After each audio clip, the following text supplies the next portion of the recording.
Здравейте, сега ще направим боксът на тези формички. И ето тези. Първо ще започнем с ето тези.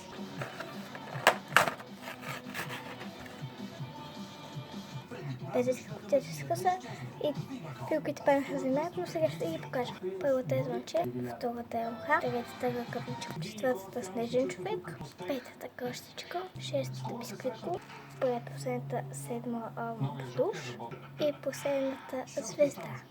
Сега да анбокснем ето това.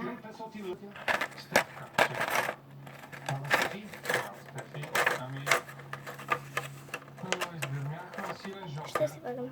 Махнах инфодиото и сега ще ги покажа. Те са 4 вида по няколко форми. Да започнем с кръгове. Голям, среден, малък. Кръгчица. Голямо, средно, малко. Звездички. Малка, средна, голяма. Снежинки, малка, средна, голяма. В първия пакет с формички имаше 8, а в този сега ще се върна, ще го сметна, ще се върна. А във вторият 12. Всъщност имаме 20 формички, като първия пакет, който с зафилки беше 2 лева, както и втория. Абонирайте се за такива видеа.